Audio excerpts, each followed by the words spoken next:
Viva Maria Imaculada! Eu sou o Fábio de Jesus por Maria e esse é o canal Subindo a Montanha.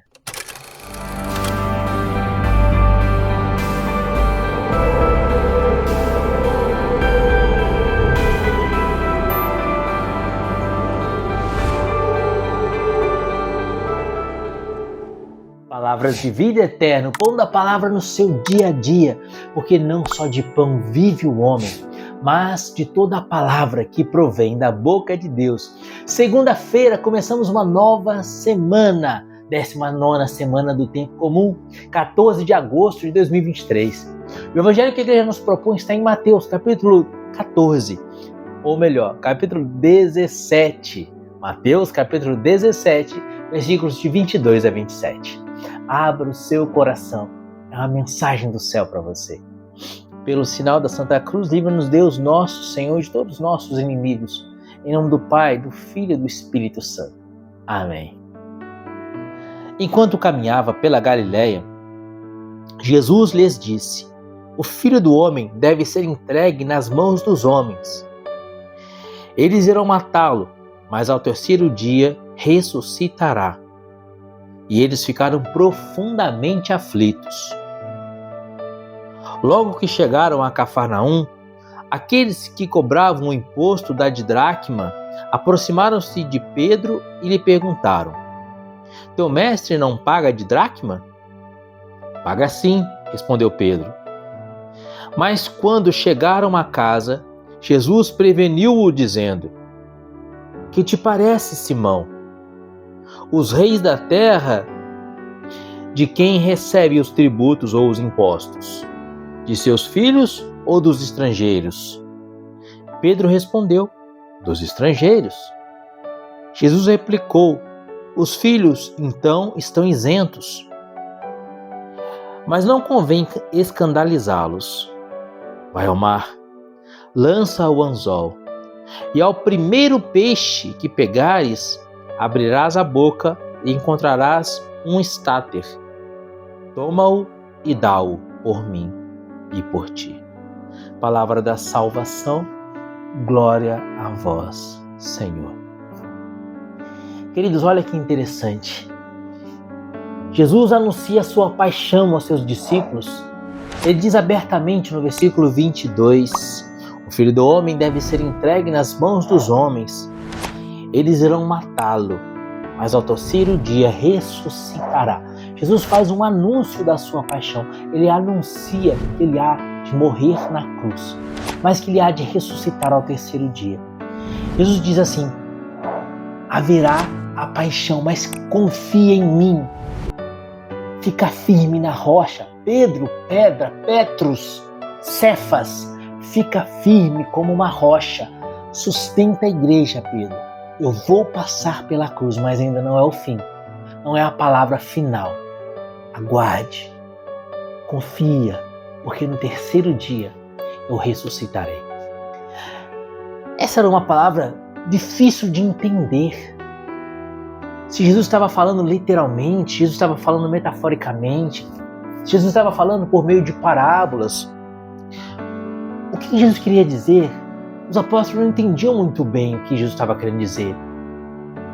E talvez eles tivessem conjecturado de milhares de formas, mas não na forma literal. E Jesus estava falando literalmente, ipsis literis. Eu vou morrer, mas eu vou ressuscitar.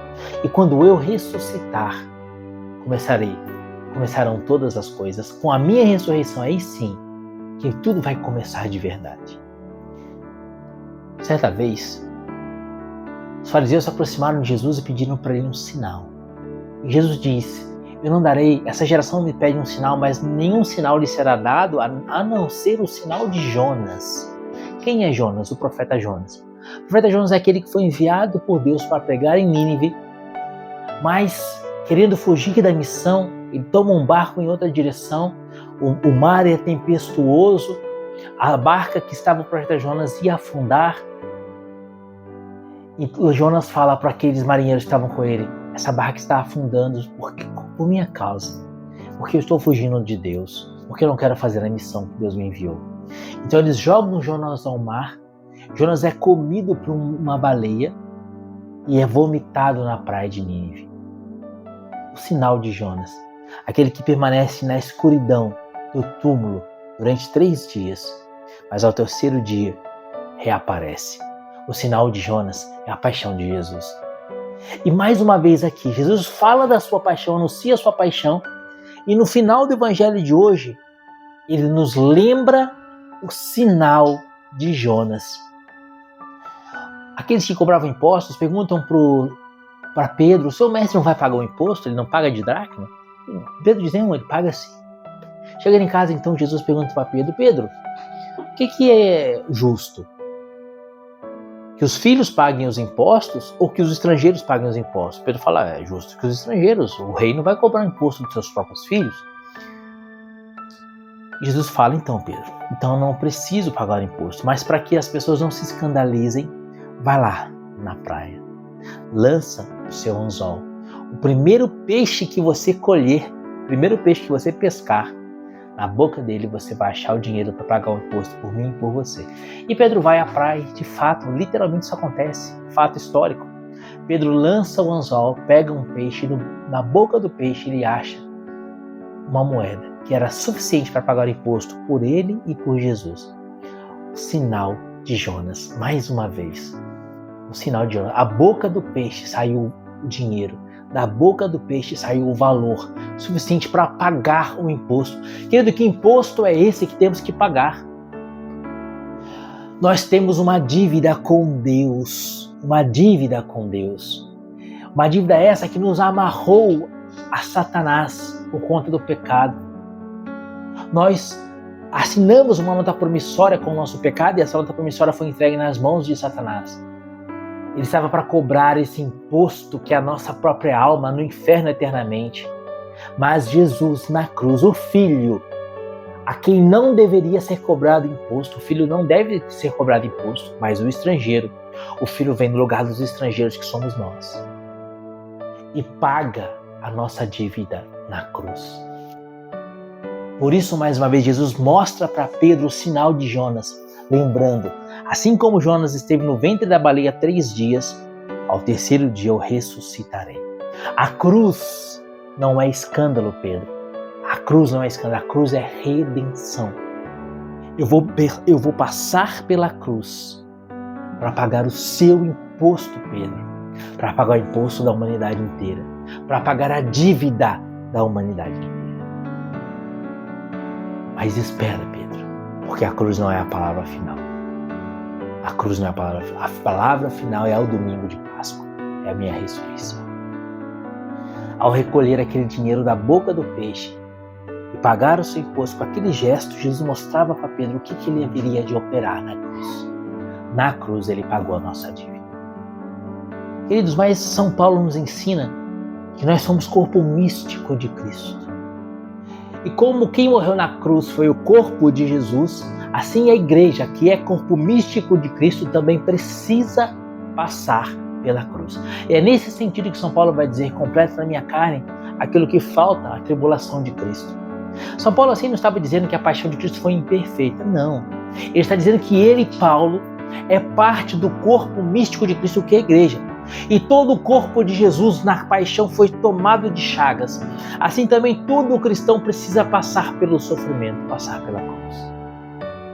Por isso que ele diz: completa na minha carne aquilo que falta, as tribulações de Cristo. Ou seja, como se São Paulo dissesse, faça essa imaginação, como se fosse um pedacinho de carne em Jesus que estivesse sem machucado, sem chaga. Aquele pedacinho é São Paulo. E ao sofrer, ao passar pela cruz, ele completa então o corpo de Jesus todo chagado, aquele pedacinho que lhe faltava. Queridos, também eu, também você, nós como cristãos católicos que somos corpo místico de Cristo. E precisamos completar na nossa carne aquilo que falta, a paixão de Cristo. Ou seja, nós também precisamos passar pela cruz. Mas a cruz não é a palavra final. A palavra final é o domingo de Páscoa. Por isso, quando a cruz te visitar, lembre da palavra de Jesus. Mateus capítulo 14, ou melhor, perdão, como hoje é dia 14, eu estou me confundindo com o número 14. Mateus capítulo 17, versículo 22. O Filho do Homem deve ser entregue nas mãos dos homens. Eles irão matá-lo, mas ao terceiro dia ressuscitará. A cruz, na sua vida, não é palavra final. Por isso, quando a cruz te visitar, quando a crise te visitar, lembre que a palavra crise vem de crisol. Crisol é o local, é o instrumento no qual o ouro bruto é jogado ao fogo para ser purificado. Do crisol sai o ouro puro. A crise, a cruz, ela tem uma finalidade. É te acrisolar, é te purificar, é te fazer parecido com Jesus. Mas a crise não é o final. O final é o ouro puro, límpido e brilhante. O final é a ressurreição, a santidade. Quando a cruz te visitar, lembre-se, o teu Deus está contigo. O teu Deus é um Deus de vitória. O teu Deus é o Deus que vence a morte e vence tudo.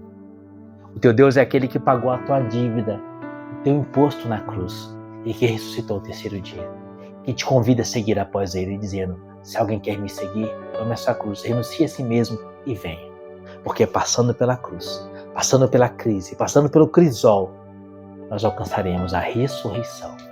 E se sofremos com Cristo reinaremos.